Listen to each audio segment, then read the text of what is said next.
So to everybody, I do apologize for the technical difficulties, but we're going to hopefully get through this.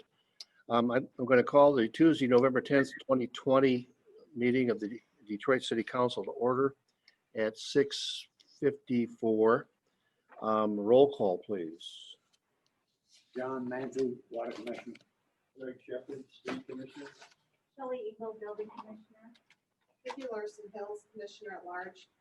Eric Page, Parks Commissioner. Jim Trett, Mayor's Emergency Preparedness. And we're just going to do the Pledge of Allegiance, and Shep's got a flag kind of on his shirt, so.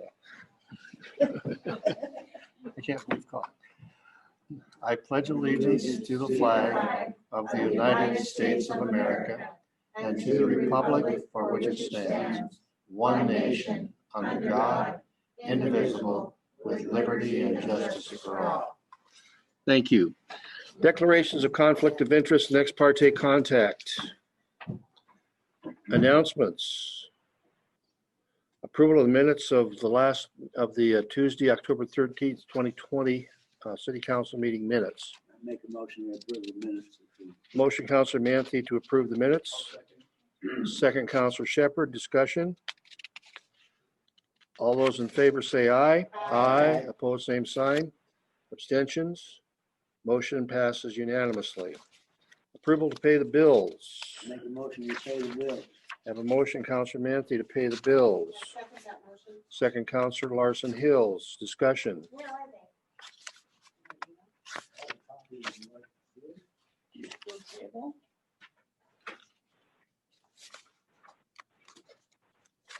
I don't have them.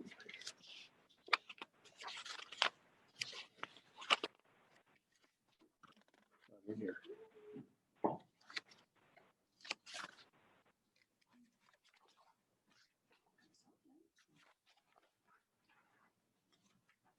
Oh, she's getting for me, that's why. Oh, no, right here.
Discussion. Yes. I have a question. I was wondering when Peggy Lamb's employment ended. I'm looking at her 20th, medical and dental 20th, premiums.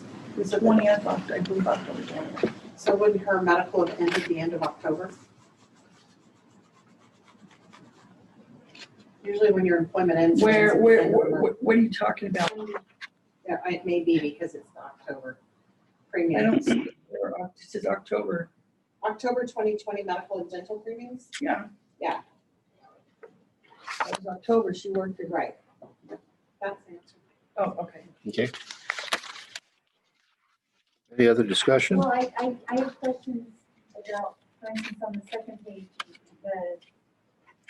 where I can just conservation motors. Yes, So we have a bill of $5,000 for a pump motor, motor. 2 motors. There was 2 motors.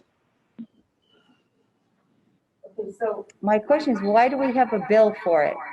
Because we incur the bill and then we get reimbursed from the insurance company. okay, so this is a bill for a damaged pump. It's a replacement pump for the Brighton Bush Pump House that they're putting in this week or today.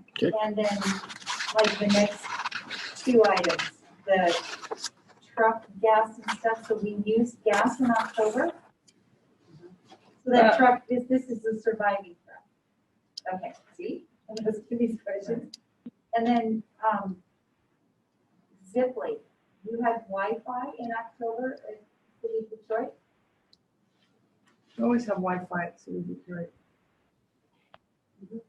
I don't have it at my house, right? We do. In October, Yeah,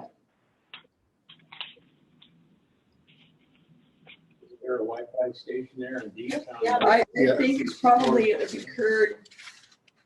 I'll have to ask Christine, but I think it might have been occurred the month before. I would sure like the answer, because if this is the November bill, then that, we're definitely talking about October and most of September. So I'd really like to know Where's, what the $372 is for. Oh, there it is. 18,549.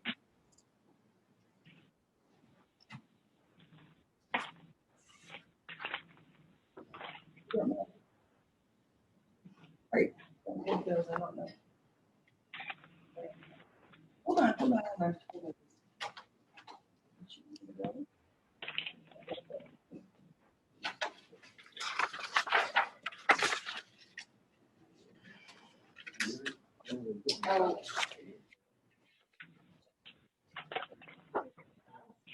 Unless you think you're not there. Some of these, she was saying that we could pay because like 2 months, we're behind in 2 months. Let me see. This is for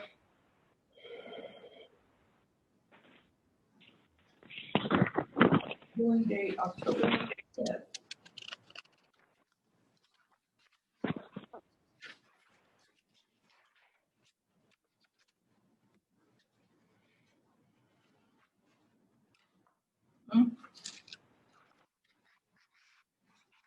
Is local service from 10:25 to 11:24.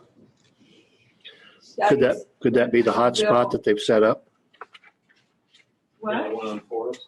there by- Yeah, I'm wondering if that's that hot. They're billing the city for that. I don't know that. That's just my, It would be my recommendation that we approve. Anita.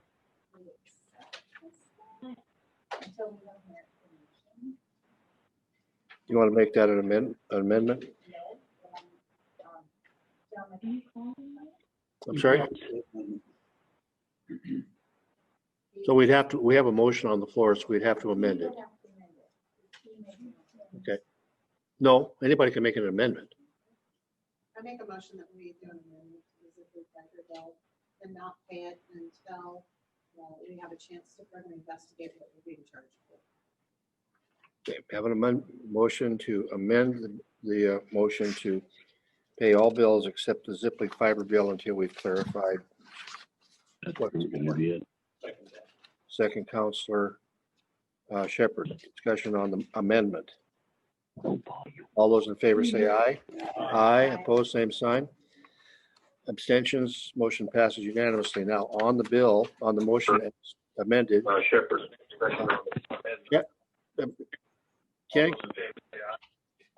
Somebody needs to turn off their speaker, turn down their speaker. So the motion now is to pay all bills except the Ziply Fiber bill until we determine what it's for. Further discussion.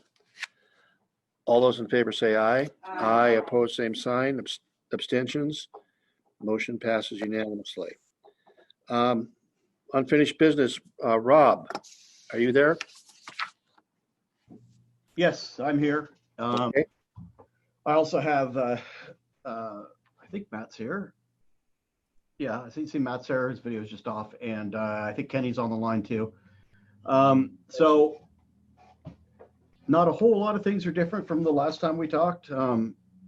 We're progressing forward on the on getting the raw water pump station back up and running. They were there working on the pumps today. The CPI should be there on Thursday to turn the power on. They turned the power on and then turned it off to allow for some testing. So that should be up and running on Thursday, and we can start pumping water up to the reservoir and start getting the system filled for flushing. Kenny's working on a flushing plan so that we can, we put that in a computer model so we can limit the amount of time that we're spending flushing so that we can get through that as soon as possible. So last meeting we talked about, and you guys passed a resolution to enter into an agreement on for leasing the West Tech 70 gallon a minute water treatment plant. Or actually that was on last Monday. And it was about 3 hours later that we got a call from USDA saying that it would be better off if the city purchased that, because they were afraid that they would not be able to pay for the whole for very long on the lease. So they preferred that we purchase that. And we had a strategy meeting with USDA and to cover this under their ECWAG grant. So I guess what we'll need the council to do today is to pass a modified resolution allowing the city to purchase that equipment. So the way we have it set up right now with West Tech is that we have it set up to lease with them, and then whatever lease payments we pay before it turns into a purchase comes off of the total price. So we're not throwing any money away. Matt, is that how you am I covering that correctly? Yeah, just to, I guess, clear it up a little bit. So basically what we want to avoid is the funding agency has kind of flipped back and forth a little bit on whether or not they will pay for the purchase of it or if they're just going to pay to rent it. So how we set it up was that it would be a rental agreement. The city would agree to rent the equipment. And then once we have in writing from the funding agency that they will in fact approve a purchase of the equipment, then the city has the right to exercise a purchase option on the equipment, and any rent or deposits put towards the monthly rental of the equipment would be deducted from the guaranteed purchase price.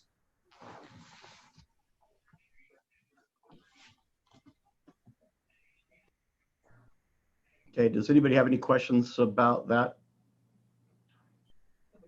Yeah.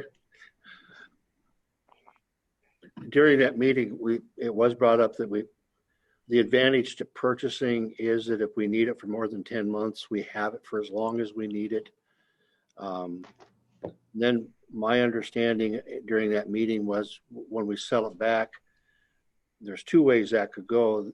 USDA could say, we want the money you got for selling it back to the Treasury, or they might, and quote me, get me if I got this wrong or I misunderstood this, Rob, but they also said, or if you get, say, $50,000 back and can tie it to another water project, something that would be covered by the USDA, they would say, go ahead and use the money for that. They could go either way. So that's correct. You go on a case-by-case basis. So you'd come up with an idea of, we've got $50,000 back and we want to use it for this. We'd take that case to USDA. They would say, yes, this is approved. You can use the $50,000 for that. And if they say no, then that $50,000 just goes back to the Treasury. So I don't see where we've lost anything by doing it that way. After that. So just if I might ask for clarification here. So we're going on the hook on the lease to get started. How far up the chain have we gone with USDA to get some level of confirmation of getting funding on any of this? Have we got pretty well into this with them as far as getting the city getting some funding on this? Yeah. Well, go ahead. Yeah, I can take that. So Jim and I had a call with RCAC today to begin the process of setting up a, I'm forgetting the terminology, but basically an account with USDA, which would, at that point, once the account is made, we would begin the application process. So, I mean, the city isn't locked in or guaranteed to getting these funds, but we haven't heard any concerns from any of the members of USDA that the city would not be eligible for the funds. The only thing that's a little bit up in the air at this point is right now they've got a continuing resolution with an available $5 million funding limit. That's not per project. That's just the funds they have total in their continuing resolution. And if we get the application in quickly enough, then, and they approve it, then we would get a portion of that $1 million of that $5 million available. If that $5 million runs out, then the city would have to wait for the next continuing resolution, which I believe they said would be in early January sometime. They'd be looking at that. So at the worst case, the city would have to rent it for a couple of months until the second round of continuing resolution funds becomes available and the application is processed. So we haven't got any confirmation from them one way or the other, right? That's correct. And When should we get that? well, Jason and I are going to work on the application tomorrow. So, and I've got to set that up with my personal information, I guess, social security number and all that kind of stuff. What's our timeline to get this ball rolling? I'm looking at, the flushing process at our October 29th meeting. We were had a 2-week window. The pump station was going to be in the first week of November. It's November 10. And we're just getting the pump station getting that work started for flushing. We need to get these timelines tightened up as far as I'm concerned, as well as getting this potable plant on its way. Where are we at on getting movement on all of it, if I might ask? So or rapid movement. Yeah, so I can hit on the temporary treatment plant. That is the timeline they gave me is from the date of basically from the time that they've got a signed lease agreement and they've received the security deposit and basically the other items that are required to ship it, the payments, which is the security deposit, the first month's rent, the purchase of the membranes, and paying the freight cost. From that point in time, they would want 1 to 2 weeks to run a final commissioning test, and then it would be shipped out to the site. And their shipping typically, when they shipped it for the Idana plant, was about 2 or 3 days of shipping. So we're kind of right in that 1 to 2 week time frame from the point that lease agreement gets signed. We have funds on hand to get this thing kicked off. Yeah, staff? We don't. Well, how do we find out? How much is it? $45,000 about, Matt? Yeah, give or take a few thousand. It's 15 for the deposit, 15 for the first month's rent, 7,500 for the membranes, and I want to say 4,000 for freight. So that would be, I think, actually a little bit less than 45. Okay, that was the number I heard last time. Yeah. Are we working on the contract? I mean, how do we expedite this thing? So on our end, I've taken a look at it. I don't have any real concerns with their lease agreement. If the city has had a chance to take a look through it, if you guys have any concerns with it and want anything changed, we can submit those corrections to West Tech to have them revise their lease agreement. They're pretty quick about turning around proposals and lease agreements after we get it to them. So I haven't seen any issues with the lease agreement. But I mean, I'll put a little bit of that back to the city of make sure, you know, it follows your guys' policies as well. Well, that's one thing we're certainly relying on HBH in this is to, as our engineers also. Yeah, I personally have I have got no problem if we sign that agreement tonight. Okay. So do I have a motion then? I'd like to make a motion that we move forward with ordering the water plant from West Tech based on the initial lease plan with the buy plan as we go through the grant process. So I have a motion, Counselor Page, to move ahead with the lease agreement with West Tech on the rental plan, rent to own plan. How's that? Okay. Second, Counselor Manthe, discussion. All in favor, say aye. Aye. Opposed, same sign. Abstentions, motion passes unanimously. Okay. Yeah, and I had another conversation, Matt, just so you know, I had another conversation with Jason today, and we will be working on that tomorrow on opening that program. Can we, before we're done with Yep. HBH, one thing I was looking at here was on the. We can barely hear Eric. What did you say? He can barely hear you. Oh, sorry. On the 1030 engineer's estimate of probable cost temporary water supply versus the 11.5 same document here, it looks like the numbers have gone down unless I'm wrong.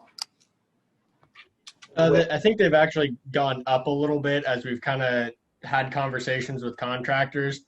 One thing that USDA had, one of their recommendations was that we split all of this, the 0 to 2 year plan, basically into 2 different phases of work.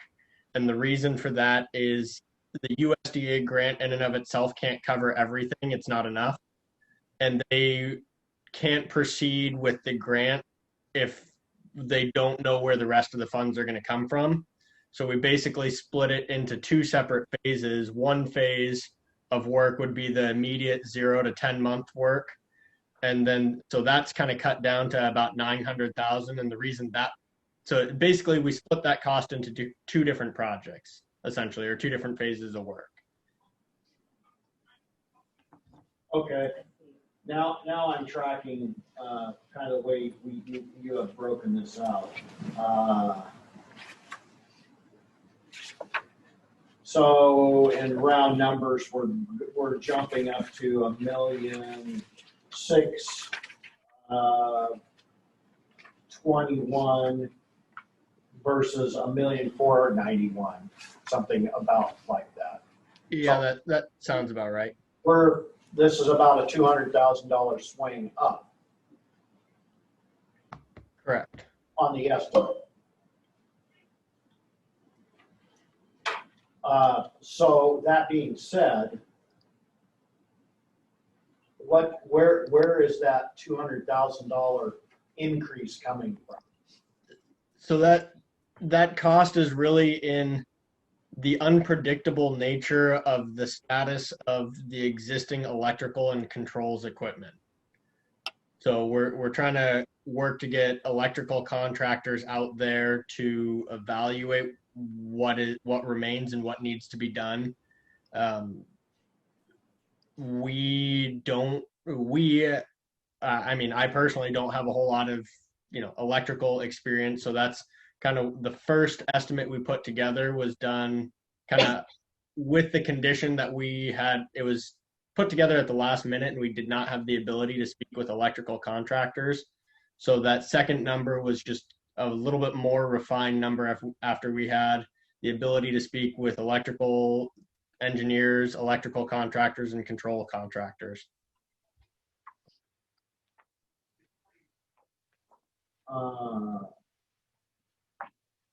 Install electrical addition. I see a substantial amount of, Yeah, and I'll kind of add to that those numbers are still very budgetary at this point. They're still very high level costs. There's a chance they could come down or, I mean, possibly go up. I'm trying to be very conservative with the numbers so that we make sure we have enough funds available. But they're, at this point, they are still very high level costs.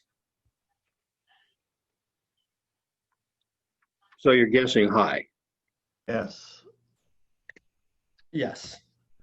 One thing to note about that is, especially with the controls, is that some of that, or at least a very good portion of that, is going to be covered with the insurance money.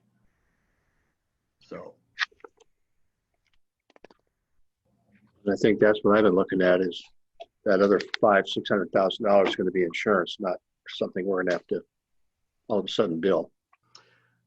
correct. So really, basically, what we got when we look at funding is we have this ECWAG grant that we're going after because that can give us this money right away, and it's it's grant money that we have available right away. Then when we look at the rest of the costs, we're looking at the insurance company and FEMA. Now, FEMA can take a couple of years to get things done, so we don't want to take a couple of years. So we're looking at whatever kind of bridge financing we can get, and whatever the insurance company is going to pay for. No funding agency will pay for that, but that's why you have insurance. So, Jim, I got a question. What have we got the $45,000 to put out right now? Not financial officer, I don't know. I would say yes, but I can't. I just tried to call Christine and she's not answering. We'll have to check, I but think that we can't. we should ask for financial statements every month, so Yes. you would know how much balance that we do have. What balance. Yes, please do that. Yes. Um, So we can't make any decisions on this because we don't know if we got the money, right? well, we've made Wait. the motion. Yeah, we can make the motion, and then if we don't have the money, we'll have to figure that out and readdress it. But I have to think the money's there somewhere. So I don't see any reason to put this off again. No. And go from there. So is there further discussion? Did Marion County ever send a letter to the National Guard to find out, help out with this project? There's nothing they can do that we're not doing, the county isn't doing now. I mean, because there's no way to distribute it other than what the county's doing, really. Is their thing. They can't put it in the pipes. And so it would have to be, they could treat it, but you'd have to go to where they're treating it. And the county can continue doing what they're doing, and that's the truck and bottled water. I just thought of a small contingent of National Guard. We tried that, and we got, no, it's too expensive. What we heard was that using the Army or the National Guard is more expensive than using the county. Yeah. And they would have to build a system. Right. Yeah, and they would have to build a system anyway. And everything, so, yeah. Yeah, I mean, because we started down that road, and then that was where we got kind of shut down as well. We can't put it in your pipes because they haven't been cleared by OHA, the Health Association. So you're going to have a place where everybody goes. And I'm going, well, we've kind of got that now. And according to National Guard and everybody else, it's cheaper to do it the way the counties do it. It's cheaper for the county to do it than to have the National Guard up there. Okay. Yeah, everybody thinks the National Guard works for nothing. Well, they do not work for nothing. And you don't get to just call them, we found out. You have to go up. We had to go to Oregon Emergency Management, and they ran it up through OEM to FEMA and all that. So it's not just something we could initiate. Yeah. Further discussion? So Rob, when do you think, when exactly is the flushing process going to kick into gear on this? Right Rob, now- if you'd like, Oh, yeah, go ahead, Kenny. it'll start next week. So we're, I'm pulling together personnel as we speak. okay. Okay, thank you, Kenny. Of course. Further discussion? All those in favor of the motion signify by saying aye. Aye. Opposed, same sign. Abstentions? Motion passes unanimously. Thank you, guys. And like I say, I'll be talking with Jason tomorrow. Becoming a computer guru. Okay, moving along. Thank you, gentlemen. Debris management.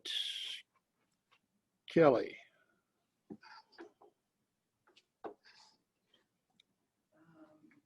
Gotta talk loud though. Oh, I was just putting it on because I didn't know if Kevin was gonna be here or Oh, anybody wanted to talk about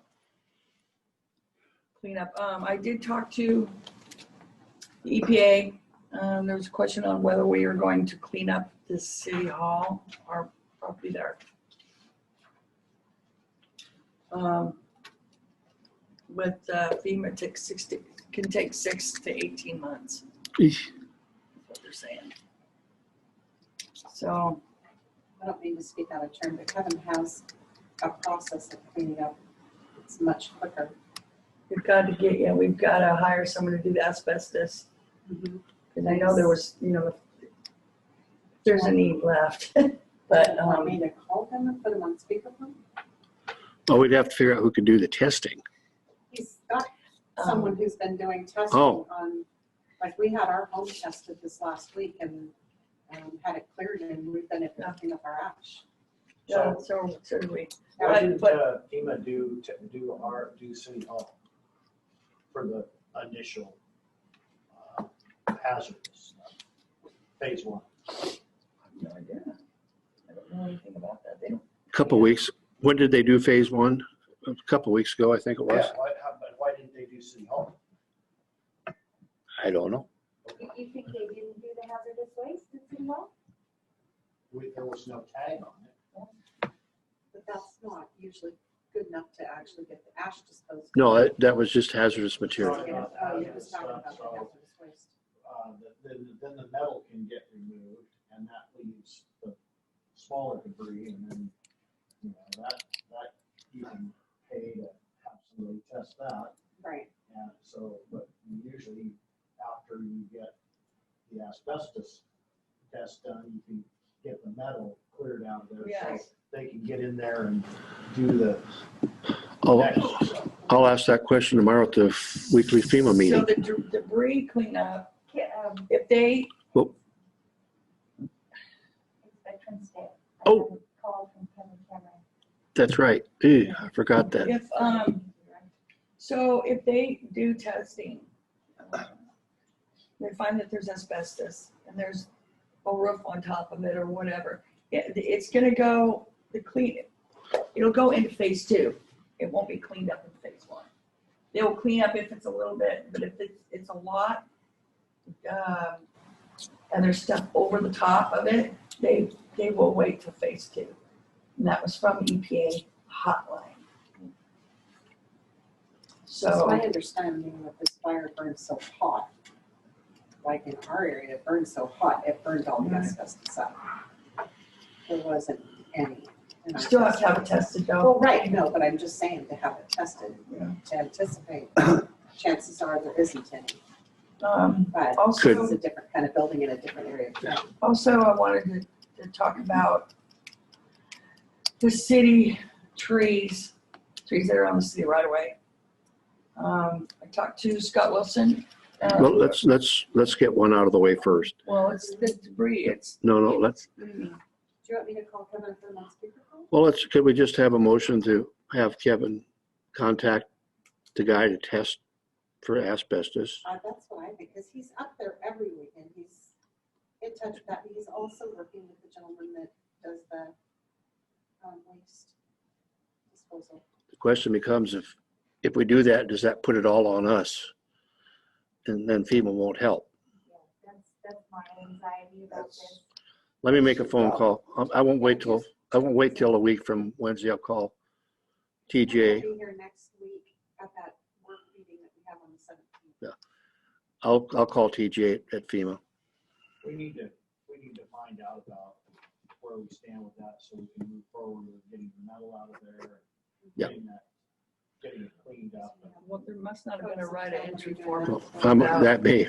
There's other folks in town that are doing that as well. I know there's a lot of people Yeah. just moving ahead. They're Yeah. not waiting anymore. Yeah, I'll check on why we didn't get a phase 1 tag, and then TJ with, if we have it tested, can we still look to FEMA for help, removing it if we need to.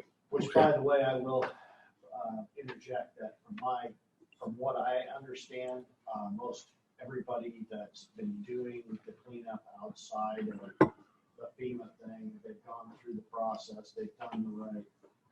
From what I can tell, I haven't heard anybody that has tried to sidestep it.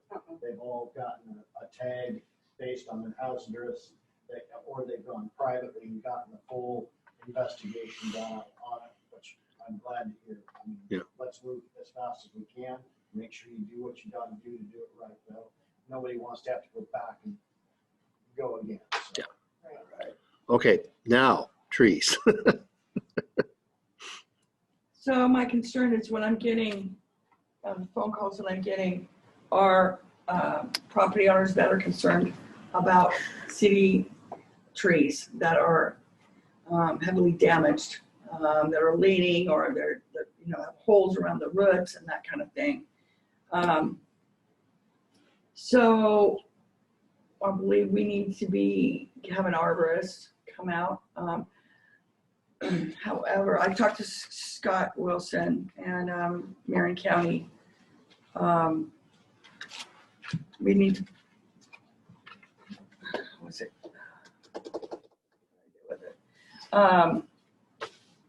They're going through FEMA, and we need to do the same. I think it's category A or B, or A and B is the debris.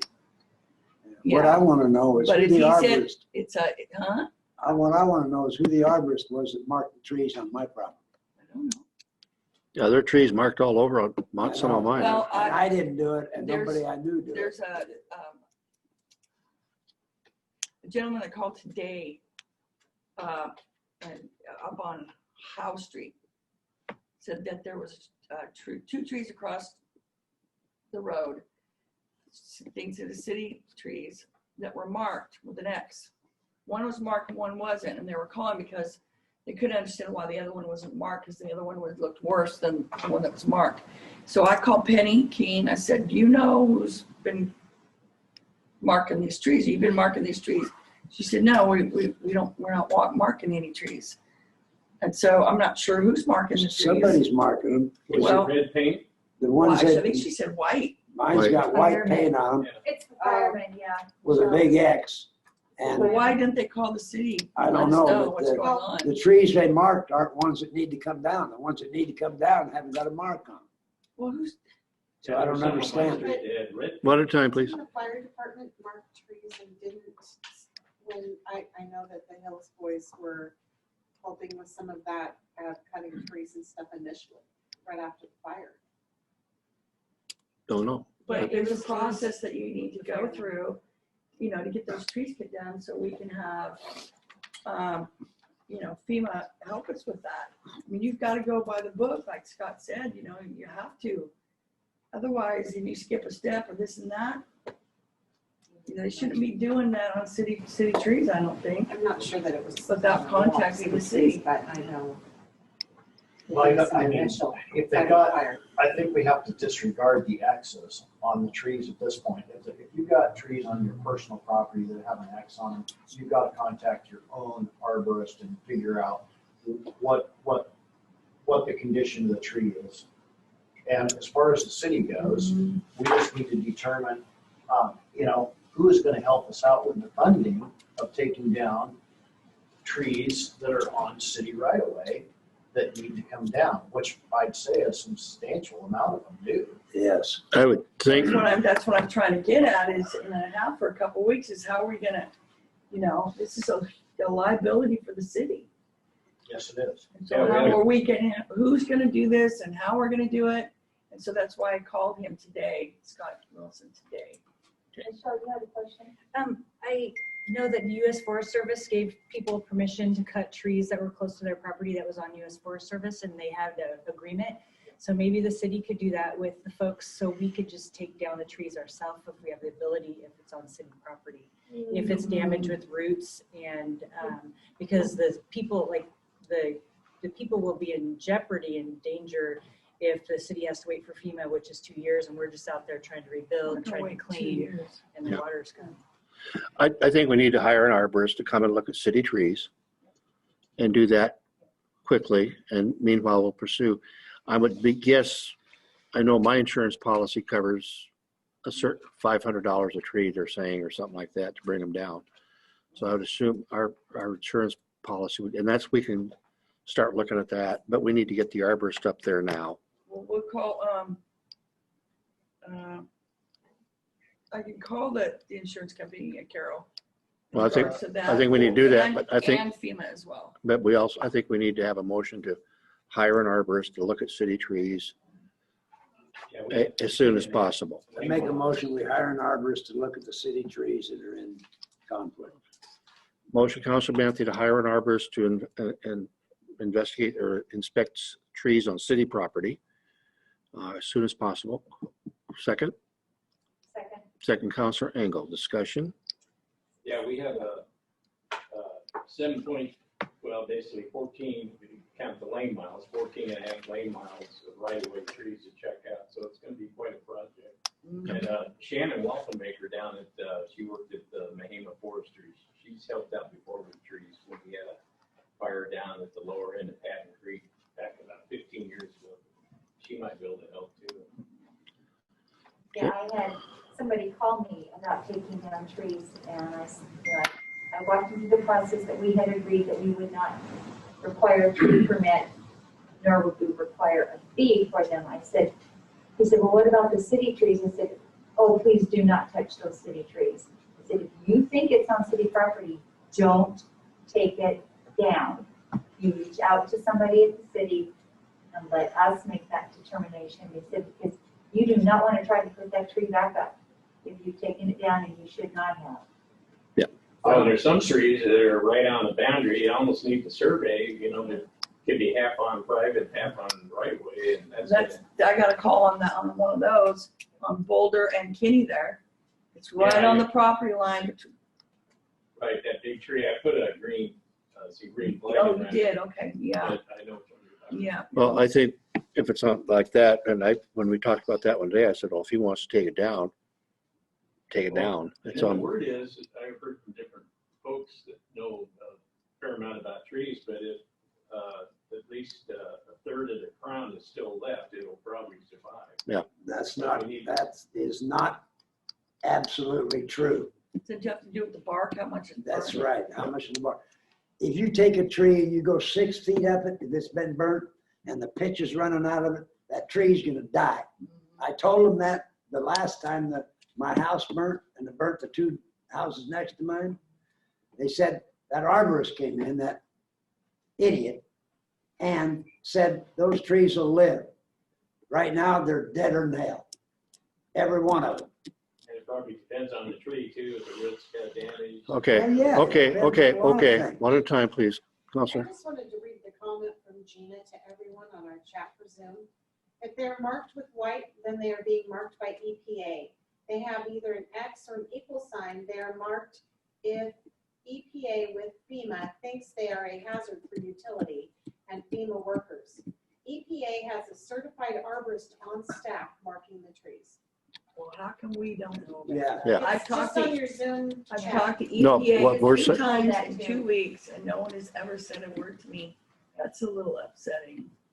So we have somebody from EPA that can assess these trees? Sounds like it. I'll bring that up with them too. Be nice if they let us know. Based on, Chef, that was 14 plus miles. About 14 and a half, So that's taking into account both sides of the both sides street. of the road. Right, okay, so 14 miles of possible right-of-way trees. You know, we're staring down the throat of something pretty major Yeah. in terms of expenses. And so is it my understanding that county is out as far as helping us with any of this? Because at one time, I thought county was gonna help. He's gonna help with the trees around the water plant, and the silver bullet, that's what he told me today. Okay, and state would be out on this? Evidently. You know, it'd be nice if some of these trees could get decked up for a lumber use as we move into this. Well, project. that would be my hope is that if we take them down, that they're salvage. Yeah, so, The mills are getting to the point where they're not making any. Ferris isn't. so can we talk to the EPA then about these trees, but I don't, do I they? have Richard Franklin's phone number, he's the operations manager for the EPA, and who's heading up the phase 1 and phase 2. I have his phone number. Okay, so the question to me is, do we want to wait for another month to address this, or do we want to pass the motion and then see if we can work around with EPA and not, evidently not hire? Well, I mean, if EPA's done it, we'll do it, then we've got our arborist hired. Right. If not, then we need to, I'm not comfortable waiting another month. Can I just modify the Co- motion? yeah. That's what I was gonna ask. Well, I think if you, the way it is, we'll hire an Well, I was arborist. just gonna say to modify the motion, that if we find that the EPA cannot provide us with the arborist, then we will. Well, I think the motion, the way you have it, covers it. We're gonna hire an arborist, but if EPA says they'll do it for free, then we're hiring them. Okay, got it. See what I'm saying? Yeah. Okay. Once in a while, I have a thought. Okay. Further discussion. All those in favor say aye. Aye. Opposed, same sign. Abstentions? Motion passes unanimously. Thank you. So who's gonna, do you want me to call the EPA, or are you gonna take care of it? If you can try, if not, let me know and I'll Okay. jump on it. Okay. City Hall moving modular. This is becoming interesting. They've given it to us. They thought they had a company to move it up. That didn't work out. So they've been working on trying to find somebody else. I went down there last week to take some pictures of something else at their City Hall that I'm sharing later. And we talked about it. And I said, well, if that's the problem, we'll put the word out up here and see if we can find somebody to haul it. We're getting all kinds. Sedcor called. They have some interest from a couple people.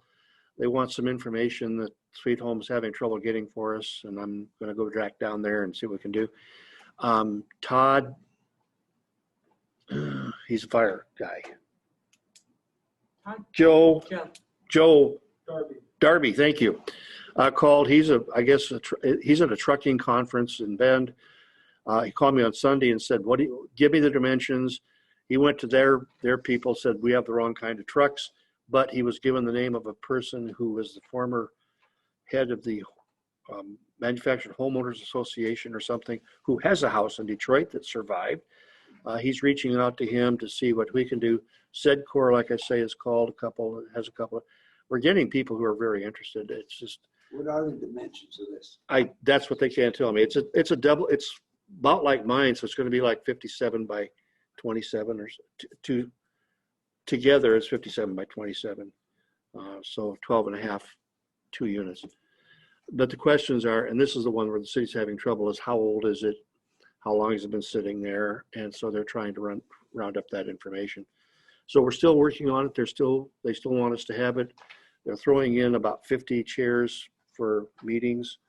It's a nice looking building. So we're just going to have to keep working on it. They'll put working on it. And it's gonna go to Mill City, right? Mill City, and then after that, we can decide if we want to give it away, give it to Mill City, or Are they doing prep work for that trailer to come in? we have to get some gravel in there. So, Has anybody physically looked at it? yes. I went down, went through it. We'd actually have a council chamber. Not a big one, but we'd have a council chamber.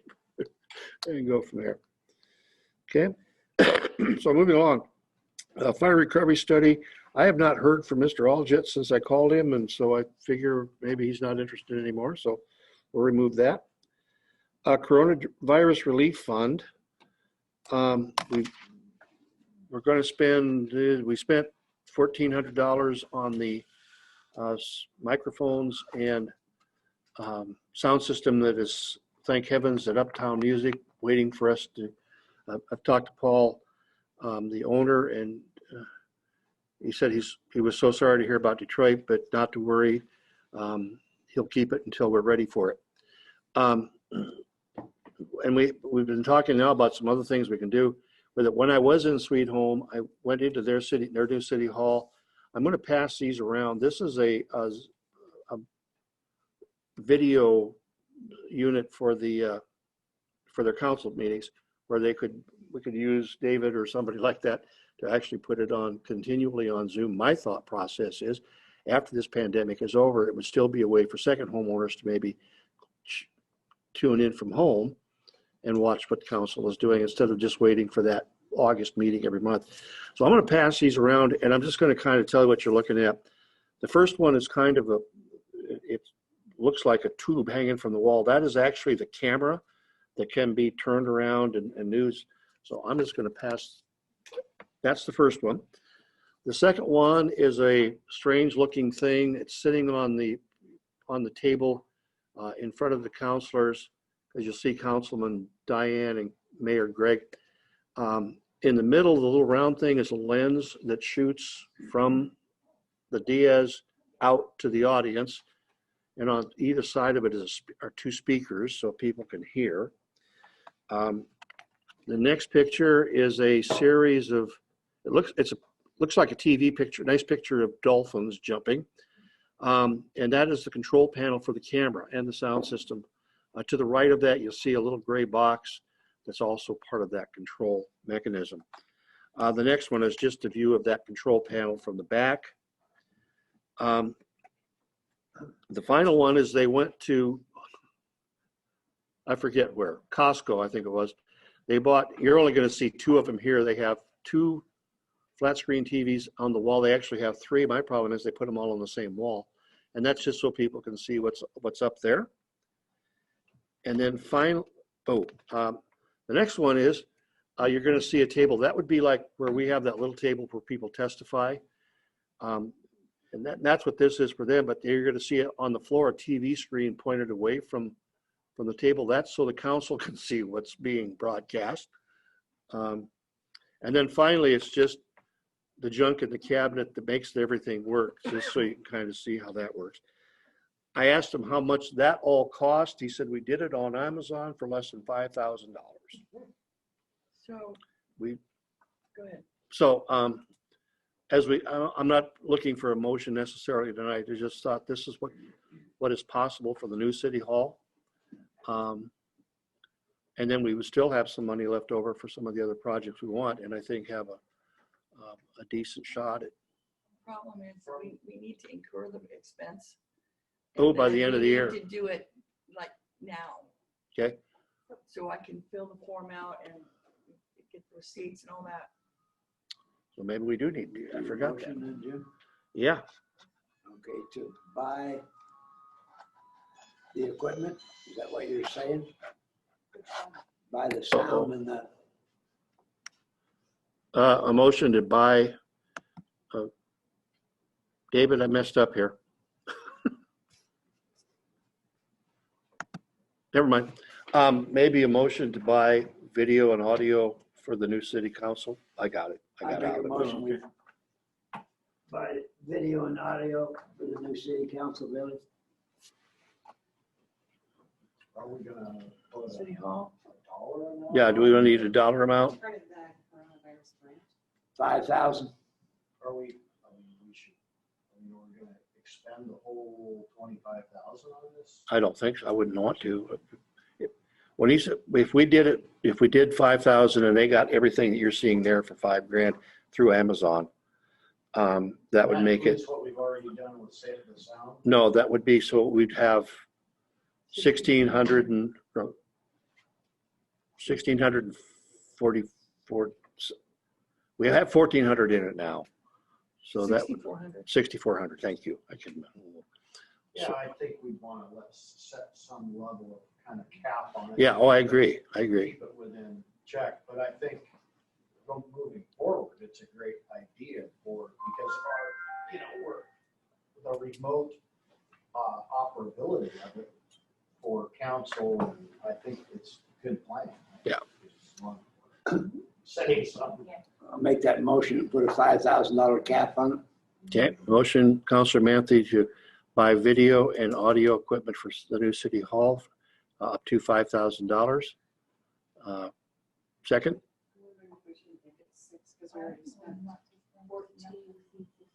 Plus, I got a caveat that we keep our receipts, and when we tested the building, that it's running smooth. Should a piece conflict with another, then usually have 30 days to make sure something delivers. So, with their flexibility. Maybe just put an addendum in that motion, not with a complete cap at 6,500. okay. So there's flexibility. You okay with that? Okay, the motion is to purchase audio and visual equipment for the new city hall, capped at $6,500 with caveat that it works. We make sure it works together. I second that motion. Second, Counselor Larson Hills. Discussion? All those in favor say aye. Aye. Opposed, same sign. Motion, or abstentions? Motion passes unanimously. Donation of the vehicle, work vehicle. I talked to Elizabeth Smith today. Her brother, as you know, voted, it's sitting in McMinnville. They're just trying to figure out how to get it over here and where to take it. So she and I will be working on that like right away. When I saw it on the agenda today, it kind of rattled both of us, and we'll be working on that.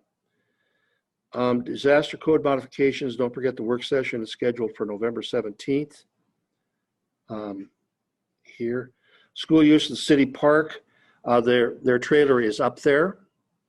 The next thing that will be coming in that next set of parking spaces to the west will be a bunch of solar panels donated by Tesla to the school district to power that school, or that manufactured. So go with that. New business, a resolution creating a new budget line item. Thank you. I have to read this whole thing, don't I? Yeah. Resolution number 611, a resolution creating a new budget line items for the general and water funds to manage funds received from the city, county insurance company, CIS, for wildfire 2020 destruction replacement. Whereas the city of Detroit's approved 2021 fiscal year budget requires additional budget line items to manage CIS funds received to replace destroyed inventory, be it hereby resolved as follows. Section 1, General Fund, 10R-65 Wildfire 2020 CIS revenue is herewith created. E1-150 Wildfire 2020 CIS expenditure is herewith created. Section 2, Water Fund 20R-41 Wildfire 2020 CIS revenue is herewith created. E2-150 Wildfire 2020 CIS expenditures is herewith created. Passed by the Common Council of the City of Detroit, Marion County, Oregon, this 10th day of November 2020. Discussion. Hearing none, I get to read it by ballot title. Resolution number 611, a resolution creating new budget line items for the general and water funds to manage funds received from the city, county insurance company, CIS, for wildfire 2020 destruction replacement. Do I have a motion? I'll make said motion. Motion, Councilor Manthe, to adopt resolution number 611. Second? Second, Councilor Engel. Discussion. All those in favor say aye. Aye. Opposed, same sign. Abstentions? Motion passes unanimously. Correspondence, letters sent. Any questions? Didn't have any, okay. Letters received.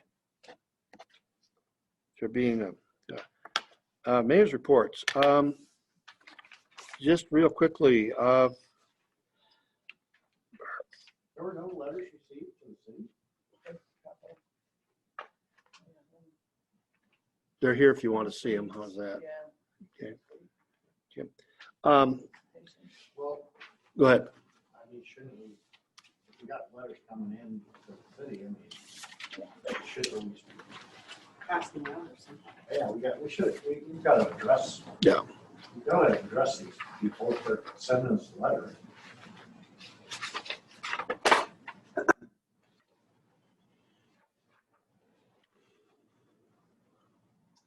Bolt Carwell and Smith, they are combining with Sarah Lewitt. That's our accountant that does our audit. Yeah. This is Northwest Natural Gas. You said your name right here. I'm sorry. Yeah, we like that. Straight on to Detroit. This is just Public Works, American County Public Works on 2020 wildfire recovery. It's, Got it. yeah. Yeah. Just clean up. Okay. I didn't know, I just didn't know if we had any letters from, people being concerned with the progress of things. Bring it. Oh, no, they just call. Bring it. I understand, Yeah. but I wanted to clarify that, to make sure that we're addressing, because, everybody's got a lot of concerns about it. Yeah, yeah. They're probably calling or emailing or whatever, and so we have to address their concern. Okay. Okay, if nothing else, going back to this, heard about some people who have RVs and stuff like that up there, and what are they going to do with their black water and dump their tanks. So I reached out this afternoon to Jody Christensen at the governor's office to see if there was any possibility of maybe trying to work out an agreement with the state parks to let people from Detroit who are living there drop into the state park and dump their tanks there. Their initial response was, well, no, we don't have a dump station. The closest dump station is Silver Falls. And when I pushed Jody about it, well, they have hookups. So couldn't we have a few of our residents drop in there, empty their tanks so they didn't have to drive forever? She said, oh, I'll call them back, and I haven't heard back from her. But we're looking at hopefully having a chance for people to do that. We'll see how it works. I don't know. It was I went just down an idea. my motorhome, they charged me a day's rent. Yeah, and they may want to do that, but we're going to see what they'll do.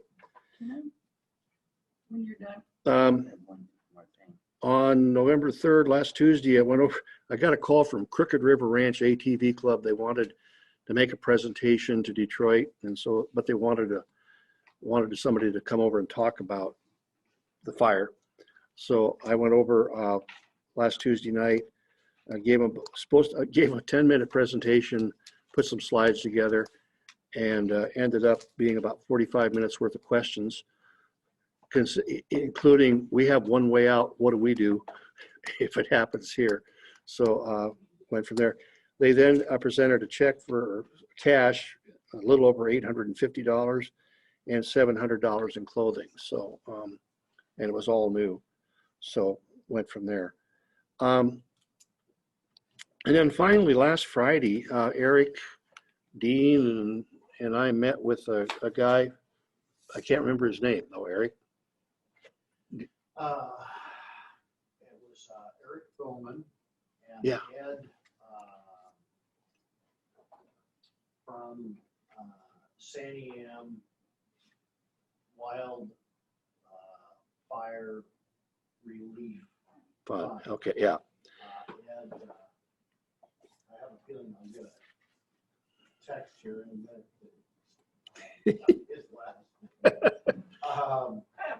And he wants to build a picnic shelter at the park. And he built one at Capital Auto Group out in North Salem. So I ran out there and took pictures of it. And we kind of said we'd like to do it, and then threw in, we'd like it to be a picnic area, but also could substitute as a stage for concerts in the park, DeLabra could use there for the fishing derby, a little thing like that. He said he was amiable to that. So anyway, I'm just sending around some pictures of things he built out there, and that was the one he was proposing. We kind of threw a little thing at him, and he said he'd add a little thing that would make it look like a stage. So, What kind of dimensions are we talking about? well, the one he wants to do is maybe a little bit less than the one you're looking at. But Dean and Eric kind of said, well, DeLabra's got some money that maybe if whatever he'd want to do, if we wanted a little more, DeLabra might be willing to put some foundation money at it. Certainly might be able to, from my perspective, I mean, we've got a little bit of money. Of course, the city doesn't have any money really right now, but we do have a little bit of money coming from the county fund, and then DeLabra probably might throw some in. So to get maybe some extras on this thing, to get it to what we hope it to be, I think they're going to carry the heavy weight of it. The Sandy Am Canyon Wildfire Relief Fund is based on the hospital there in Staten is they're the vehicle for this fund. They've generated a whole bunch of money, and they're doing great things up and down the canyon and reaching out, and they wanted to, this is a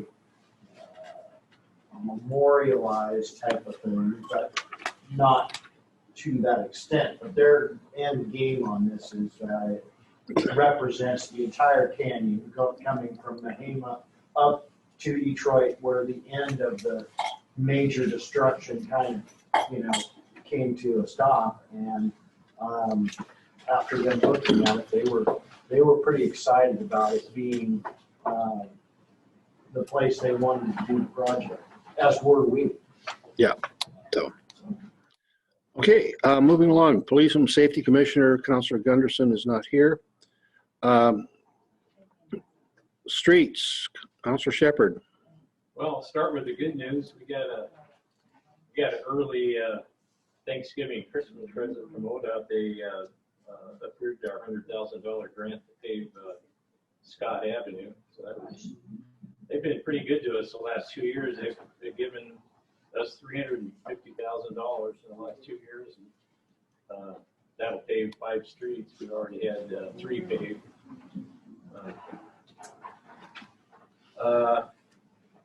Another thing. What street is it they giving you the money for? What's that? What street? Scott Street. It runs along the bottom of that, the base of that big hill east of town. It's an important connector. It connects somewhere areas in that part of town. So, I tried to get all that Andy Signification, but I talked to Dix and Coonsey, and I asked him if he's available. Are they available to do snow plowing this year? Do we have any funding? Or that's another thing. We need to get on it pretty quick, because it sounds like they might have 3 feet of snow on the pass by Sunday, and winter's on the way. Well, Christine said we did on that, and we discussed that before. The snow plowing? Yeah. I don't know how much, I don't know. I think it was 7,000. We had 7,000 the last few years. And that's, I think, what we approved this year. Budgeted for. Yeah, that's what we have. That's what we approved this year. We need to do a motion or? No, it's in the budget. Okay, so we'll just call on when we need. Yeah. Snow plowing. Okay. And then, Is that the only one contacted? Just one for snow plowing? well, they've done it for the last few years. It's under 10,000, so we don't need to get bids or anything. So Sigmund's in town here, so. Okay. And we have a possible rebid on the Forest Avenue project and walkway. I think North Sandy M is trying to do it for about 100,000, which is what we have for the grant. Hopefully that'll encourage a lot of pedestrian and bike traffic to and from East Detroit. Maybe cut down on the parking problems in downtown when we finally rebuild. It'll make it a lot safer for people, especially at night, on the weekends, in the summer. There's been some close calls up there. I think that'll work out good, and it'll tie into the crosswalk across Highway 22. And I was talking to some geologists on my back street there. I got property between Tumble and Kenny, and kind of worried about the possible mud flows coming down Patton Creek. That's that canyon directly east of town that drains. It's about 50 acres. A lot of it goes through Elaine DeGeorge's property. That drainage got burned pretty bad, and we're trying to come up with some solutions to maybe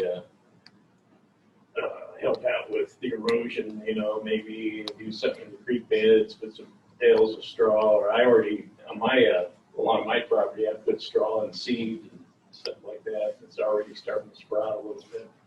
But I remember we had a flood in 1985. We had about 3 feet of snow in town, and then we had a Pineapple Express storm. And that creek was raging. You couldn't even talk to somebody on the porch. And then the next morning, we couldn't hear it. And I went, what happened to the creek? And I walked up to Kenny Avenue, and that culvert had totally plugged up. And the water went down Kenny, and it flooded. That's when Connie and Jay lived on that corner where your place was. Totally flooded the whole downstairs of that house. There was mud. I mean, it was a mess.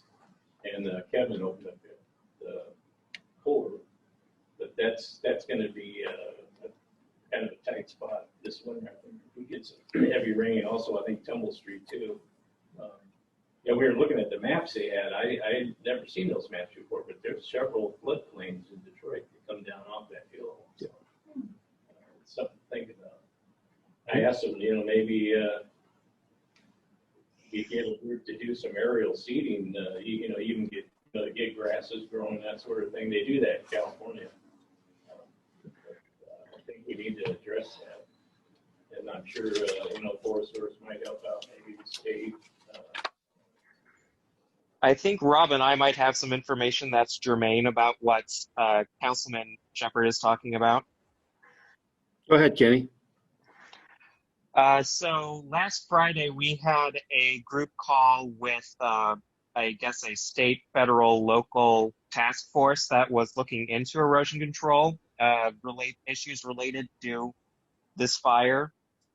And it sounds like there's some motion that's already moving, a lot of analyses that are already being done. And so Rob and I are doing our best to get ourselves a seat at that table to take advantage of what sounds like a large amount of work that's already being done in terms of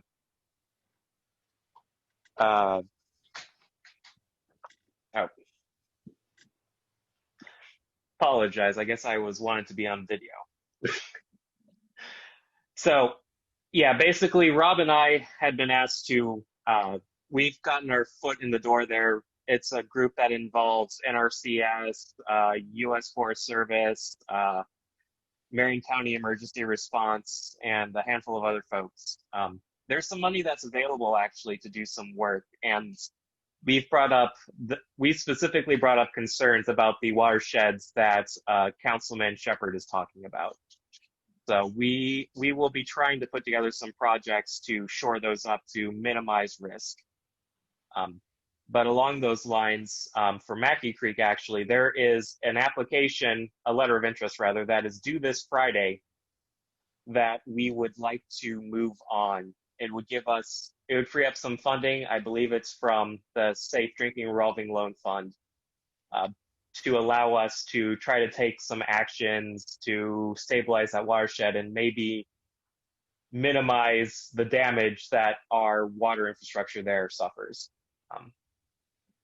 If there's any other questions, I'd be happy to answer them, but I believe most of that's already in the short report we submitted. Okay. So what? Go ahead. I was just going to say, do you need a motion for that to happen? No, because it doesn't commit the city to anything right now. We wouldn't need a motion until you accepted the grant. Okay. So what kind of support do you guys need from the city on this? I mean, what we can do to help move that along? Is there, I mean, I believe a councilman acting as point would be helpful so that we have a person on council to communicate with regarding these issues. Okay, I do that for a living. yeah.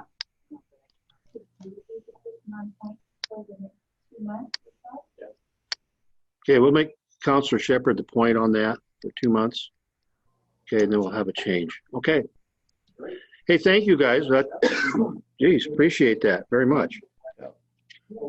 Okay. Anything else, Jeff? thanks, HBH for being on board. Yeah, really appreciate it.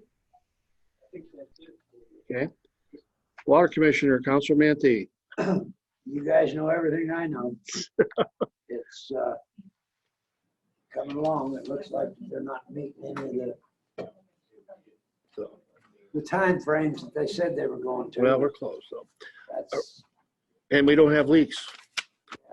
yeah, we haven't got any. We haven't lost anybody through a leak. And we still got HBH on. Yeah. On board with us here on, so since it's the Water Commissioner's report, what has been the communication with RG about getting back on site? Thank you. I can handle that one. Thank you. So I contacted CIS and I contacted RNG and I told both of them that their insurance companies need to talk with each other. I told them several times, and I've been following the lawyer's advice regarding that issue. That's about the extent that I was asked to do. Well, is RG showing interest in getting back to getting some things completed at any time soon, or?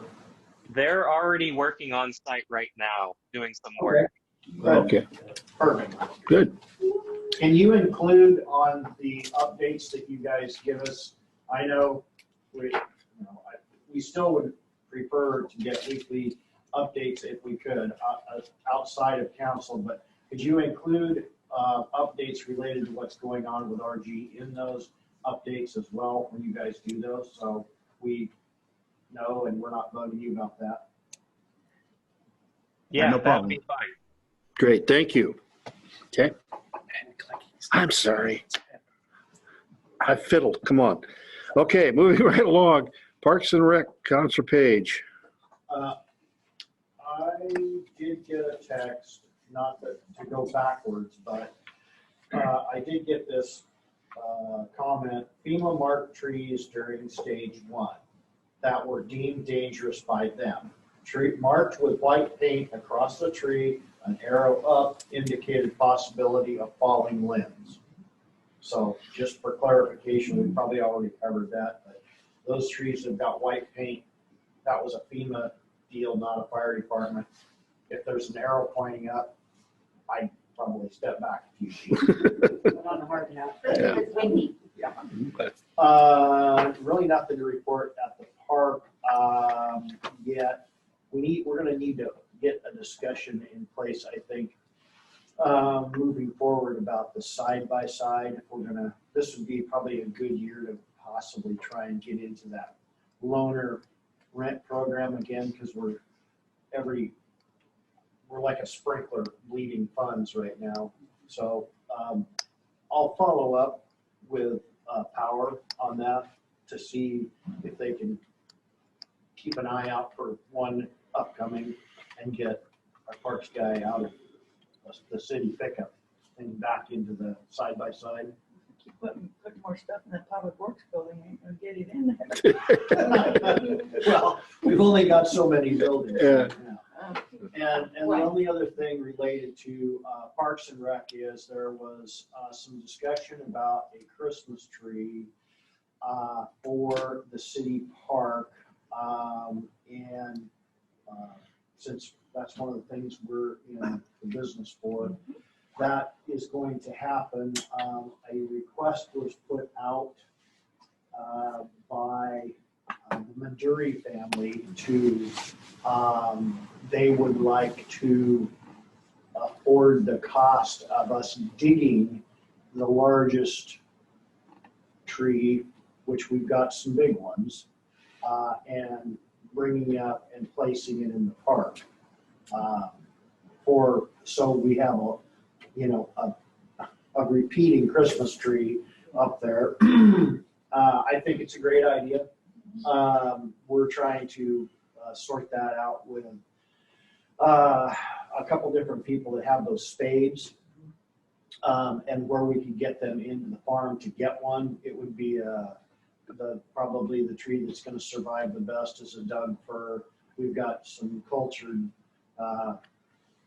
16 to 20 foot Doug firs that would look good in the park, that would probably survive up there with no problem. So I'm kind of following up on that. If everybody, I don't know if we need a motion for that, but where in the park would you think about putting that? well, All the trees are dead. somewhere where it's not gonna, create if we're gonna get the new pavilion, Right. we don't Yeah. want to put it There. there. Yeah. And, we want to keep the playground area open. So, I mean, but you still want it visible too. So I'm going to be in Detroit one day this week, and I thought I'd go up there and stomp around out there in the field and kind of try and get some visuals and think about it, and then get back to people about, okay, we've got this opportunity, if this is going to go down, what's everybody think, something like that. I don't know if we need a motion to do it or. I don't think so. I think we're just looking. Yeah, worst case scenario, we'll just cut one of the big cultured trees that we've got this year, provide it, and then as we can move into a greater plan, we'll come back with a secondary tree to be planted permanently. Yeah. For the city up there. So that's it for the Parks and Rec. So a question, so the idea would be there would be lights strung on it? Yes, our parks person who's working up there, was it Mike. Mike. He was one of the people that was kind of involved in the hatching of this idea. And then, we got involved because we can provide the tree, no problem. But he was talking about, lighting it and having it there for the holiday season. And I think, the devastation our town's seen, I think it's a great thing. So Fantastic idea. no matter what we have to do, we're gonna get that tree up there and have it lit 24/7. Is there a plug? That was where I was drilling down. We'll find a plug-in. We'll find a plug. A lot of batteries, otherwise you could. Yeah, I don't care. You're ready to send your cord to my house. Did you say Maderos were gonna pick up the cost for? Cindy Maduri was the one that approached me during the discussion as this thing evolved, that the Maduri family would like to be the ones that they would love to afford the side of putting a live one there that would be there year after year. And so, of course, we'll do whatever we can to facilitate that. So we've got several locations to pull that tree from. It's just getting they have to use a truck that's got a spade on the back of it. And We've all seen them. so anyway. I guess the only thought I would have as an ex-medical guy, I look at that field, the grass area, as being a beautiful landing zone for Lifeline. So it's just kind of. And I'm all for putting the thing. I think that field is extremely usable for a lot of different things, and we can't just plant it in the center of it because that impedes a whole bunch of different things. But if we can find a place, Yeah, and I'm sure. off to the side, I'm sure we can. I just wanted to throw that out as a thought because. The cul-de-sac's pretty good too. Yeah. So. Behind. But well, how long till houses? Well, you could still. The turnaround would be kind of iffy. You had mentioned to me about portable laundry and shower, and I received information back where when you go through Marion County and then they run it up to OEM and to approve that, you still want to do that. would seem to, I mean, is this something that we think we're gonna get, that FEMA's gonna cover the cost? I'm not sure. They said that they would send it to Oregon Emergency Management for review for our request. Send our request to them. So I've been. Well, I went to FEMA, FEMA said, you gotta go through this channel, first. So FEMA has been in touch with me, and their question is, that they asked me is, where will the water come from the showers and I said, ding, ding, same problem as everybody else. There is no water. So they're like, okay. So without water, it's really hard to take a shower or run a washing machine. So until there is actual semi-potable water. I thought, it was my understanding these units come self-contained, fully self-contained. Marion County is up there right now with a 800-gallon water tank that can refill that. These things are supposed to be fully self-contained, and what they do is they it's like a travel trailer. They have a gray water tank in them, and they have their own water heating system. They're fully self-contained. I mean, they're not intended to be used like the restroom showers, whatever, at the state park that have, unlimited running. But for somebody that needs to use something like this with no other facilities in town, as we ramp up towards construction and towards continual cleanup up there, it would seem to me that. I would say let's just keep it running. Let's run it up Yeah, and see what so happens. that was simply my answer to them was, Yeah. we have no running water. They're like, oh, okay, it's good to know. Okay. Well, let's Can we just, keep that- let's just keep it going. Keep asking the question until they say, we can't help you out. Yeah. Okay. Emergency preparedness, just been Zoom meeting after Zoom meeting, weekly updates, and then working at the FEMA meeting in Mill City Wednesdays, and then LLC has a meeting every Friday morning. I have another meeting tomorrow on Zoom with the governor's office and the Canyon Strong meeting group from state, and so they've asked me to sit in on that too. So just, I won't list them all because it seems like every time I turn around, I'm getting real good at Zoom, not getting into it, but I can do it from there. Commissioner at Large, Councilor Larson Hills. Not a lot to report. I haven't really been to Detroit, but we did have a healthy baby on October 14th. Lula Vannevery was born, and she's doing very well and has a set of lungs and is keeping her parents up around the clock. It's good for him. Yes. Okay, thank you. Planning Commission, I've told Kevin we need to get them to go back into session. We'll start signing them things from the council. When are they gonna meet again? Well, We're we- meeting with them next week. next week. Oh, okay. Yeah, that's what this meeting is. John, And- you and I and Yeah. all of them. So we will have On the 17th. some assignments for him, I hope. One of the things that we've been talking about is a theme for the business district and stuff like that. So, okay. North San Diego Sewer Authority. I'm Oh, gonna sorry. jump in as the building commissioner. Oh, I'm sorry. I get spastic with my finger. I know, you're pretty fancy.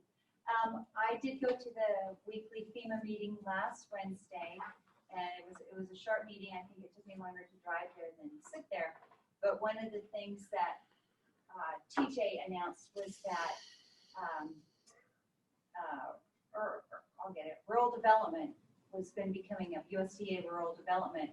And I zoomed in and talked to him right after the meeting, and I said, I would love to be known to know when rural development comes up, because we need to be talking to them. One, about development of repairing our infrastructure of our water, but two, to talk about sewers. And I made the point again, which I continually make, is that we are an underserved and underprivileged community, that we don't have a sewer. And that is really the point that we keep driving home, is that we are neglected as a community and as a part of the east side of the county. And he was very interested to learn of the work that the NSA has done up till now.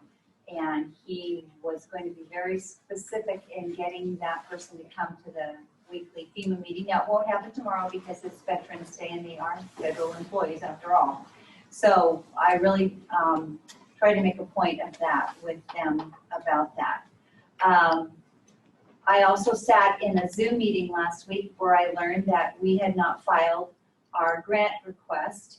And so Kelly and I worked on that, and Kelly did a bunch of stuff so that we are now in the grant portal as a city of Detroit, which I was really glad I sat in that meeting, so that was good.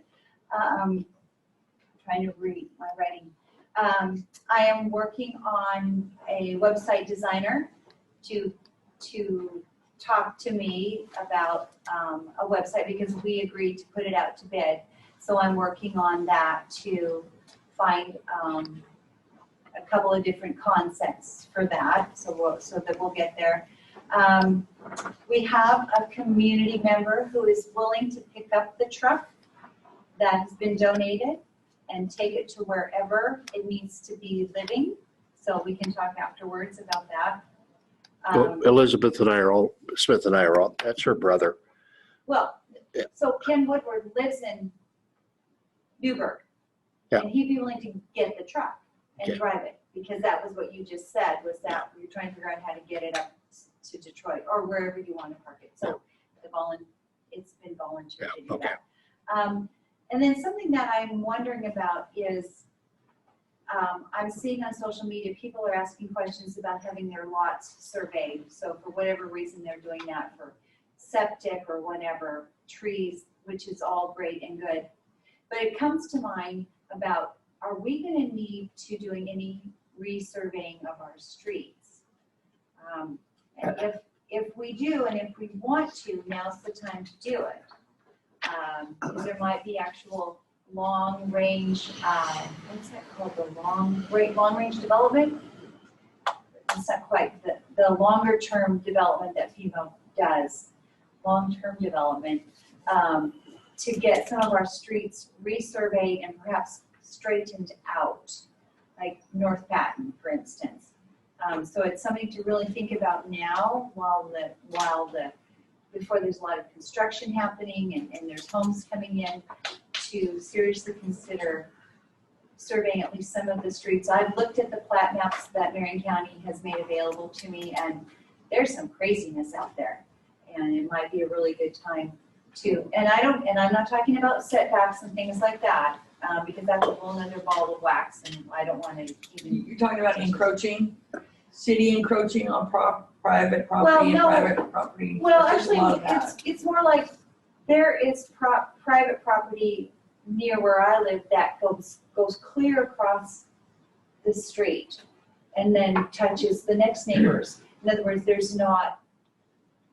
we don't own some street land, some city land. So now is the time where you can put in some emergency contingencies to do some of that. And so it's a thought. If we find that we need to do some surveying of streets, it's better to do it now than it is in 3 years when we have lots of construction happening or completed. So it's something to think about and to consider to straighten up some of the messes, the craziness of lines and things that we have currently. We survey the streets and try and align them along with the survey.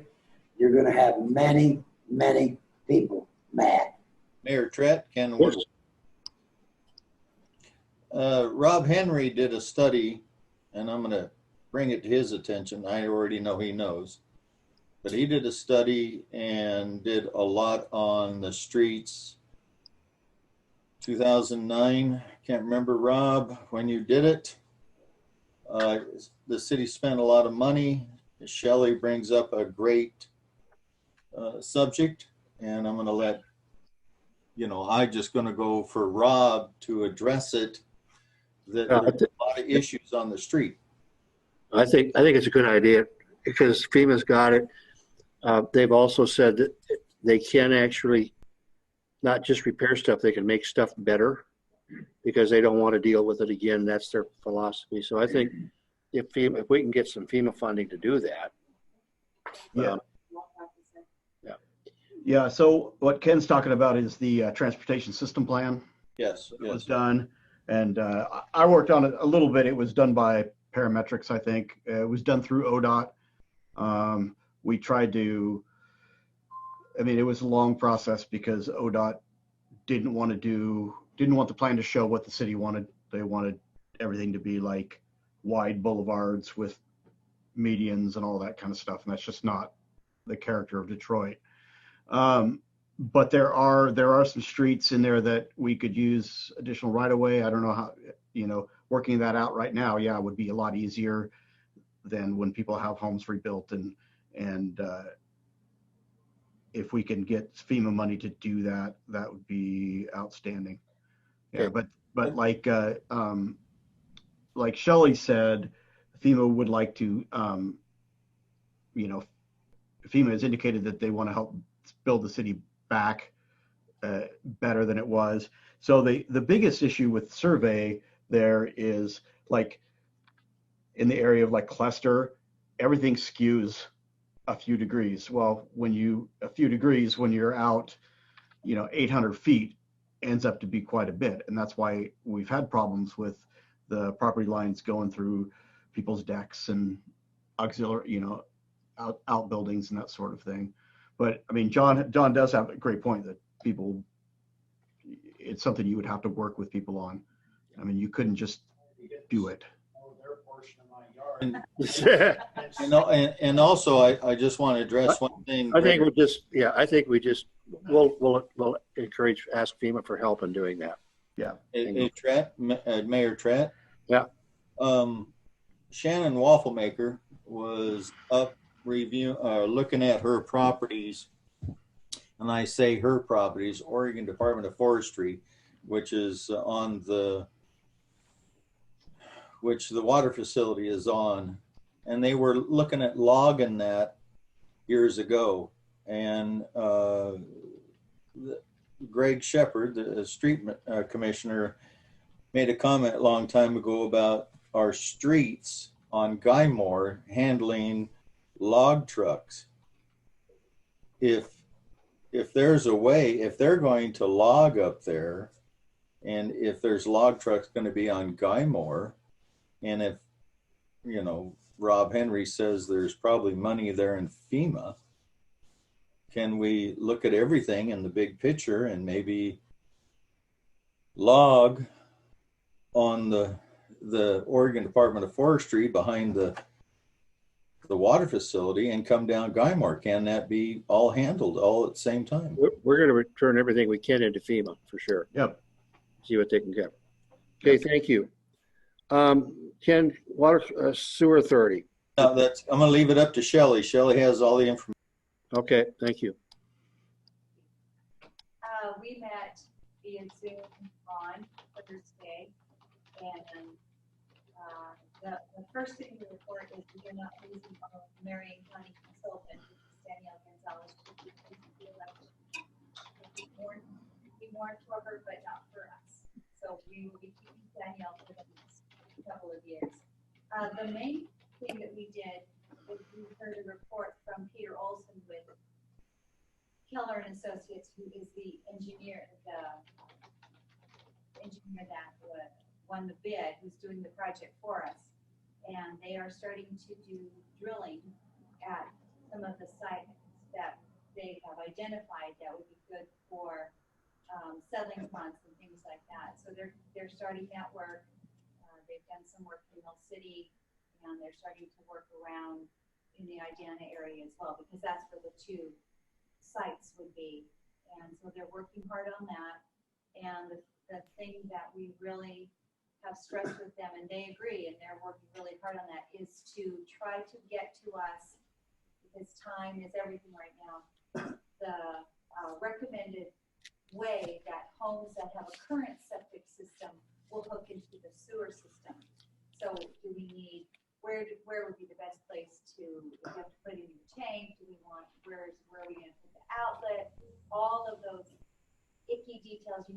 think about, but will be very good to know when it's time to build. And they think that they can get something to us in less than 6 months as far as a design, the suggested installment of what a person would put in.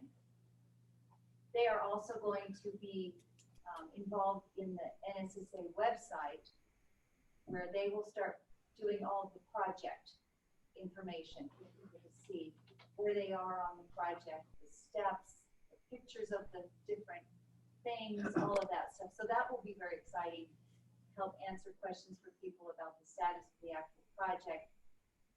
So we're really excited about where we are with the status of the sewer system. And again, I keep driving home with rural development that, boy, if you could give us the funds up front, we sure could make this happen faster than 5 years, which will really help the development of the communities, because we have concerns that communities that are on septic, that if they're failing septic systems, they can wait to put in a sewer, wait until the sewer system's in, which is a potentially very long time for rebuilding, or they'll just fail.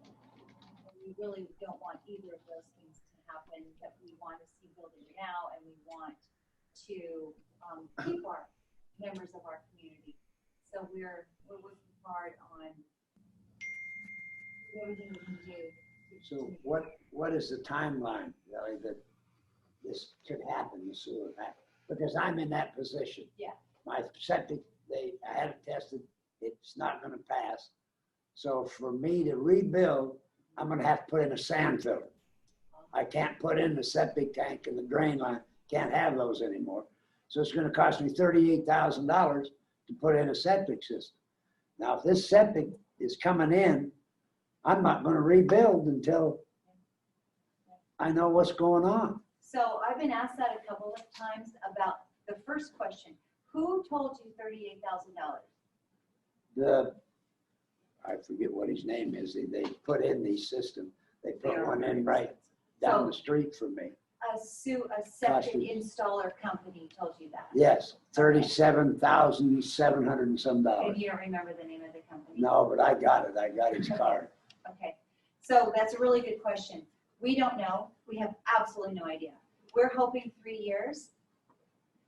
We were looking at 5, and now we're hoping more like 3, because if in fact rural development, HUD, and a couple of other people, and FEMA bring us checks rather than us going to them asking for money, we can do all of that much faster, because that's going to be what is the next step. The project plan is getting done. We're getting all of those details put into place.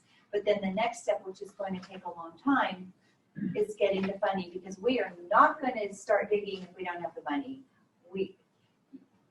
Too many organizations do that, and we're not going to do that. We aren't going to build. And the reason I know there's going to be high price, like the neighbor on that side of me had one put in when they built that house, and it was just over $36,000. Yeah, they are. The systems that you're talking about are sadly very expensive. So we're hoping 3 years. And so what we're trying to do is get into place what is the recommended system to put in now, so that when the sewer system comes in, you're already there. You're ready for the hookup as such.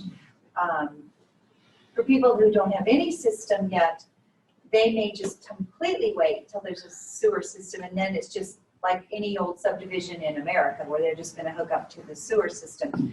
So that's what Keller and Associates is working on for us now, is the recommended install if you're putting in a new one or if you have to replace it, so that you are not going to be spending good money after that.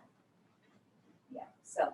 Well, I wish I could tell you 18 months, but of course you know that it's not 18 months. Yeah, well, if it was even 3 years would really help, because it's going to take probably that long before I can get moved into a place anyhow, after to get it rebuilt and whatnot. Right. So Okay. that's our hope. Yeah, okay. Thank you. Okay, Sheriff's Office. I'm gonna stand back here so I'm not a mess. Okay. Deputy Olson, Marion County. We're still continuing our patrols up there in Detroit and in the Canyon area. The sheriff's approved us up to this point, at least through the end of this week. We're going to keep going. We have people that are coming in on overtime, and then I've been assigned up there. So basically, every day that I'm working on it, we're just happy that we're able to help. As far as I know, recently we haven't had any problems in the Detroit area. I try to get up there as much as I can, which is probably too much. But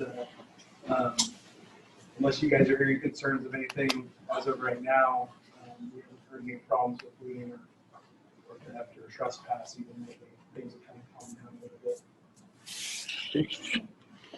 So how long, would you say you guys are on extra patrols in Detroit right now?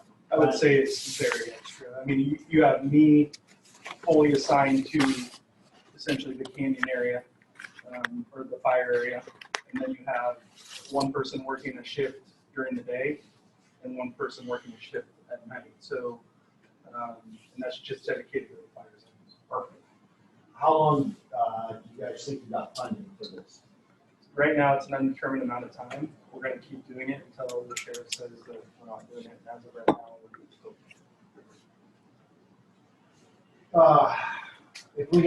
If we could have some lead time, you could stress to the sheriff that if we had lead time, we're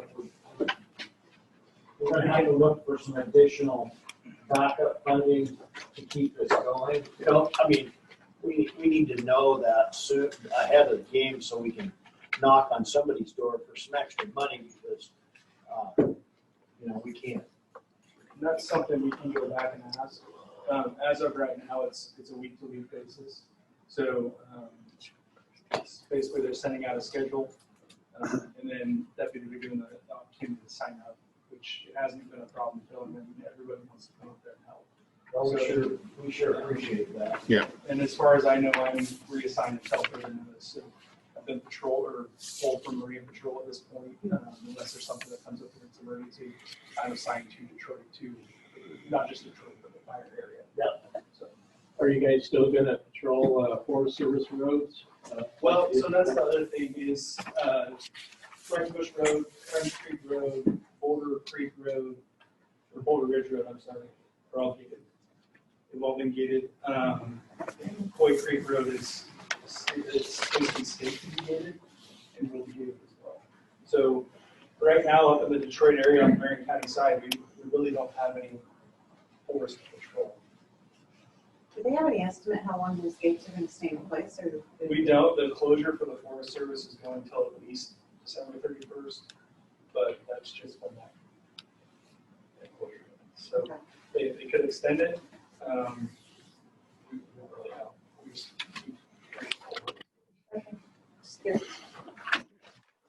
Any announcements? I have a motion to adjourn. I make a motion, we adjourn. Could I ask a question? Did we ever get a final count on how many businesses were lost and how many homes destroyed and how many primers? There were 110 standing structures, was about 110 standing structures. Destroyed? No, standing, Oh, standing. of the 500 plus in town. We don't know an accurate figure then. It was a FEMA count. The gentleman had called me from Oregon Health Authority, Oregon Drinking Water. And he said we were gonna know, they were gonna need at some point an accurate. Okay. That was the number I heard from FEMA. That's all I can tell you. So. One Okay. last thing I got from one of the property owners up there is that they were commenting related to what they experienced on their tree situation. And they were more than happy to provide the name of this. They said they had a logger that came in, picked some of the bark off, showed how he knew the tree was dead. He said that they would buy the logs at the mill, and gave contact information. Maybe that's an answer for somebody that's in the logging industry that knows whether a tree's dead or not. Maybe and can connect us directly with a mill. I'll reach out, at least get a name Yeah. there. Okay. Ed Bowman had Ferris come up, his log buyer, I put him in with his log buyer, and they want no part of anything. Frank's is still taking them though. Frank says, okay. Okay, I have a motion, Counselor Manthey, to adjourn. Do I have a second? Second, Counselor Page. Discussion? All those in favor say aye. Aye. Opposed, same sign. Abstentions? Motion passes unanimously. We are adjourned at 9:44. 9:48 p.m. I'm looking, 8:40. Okay, I'm looking at the wrong clock. 8:48 p.m. Thank you. 9:48, I was gonna lose it. Yeah. And thanks to David for helping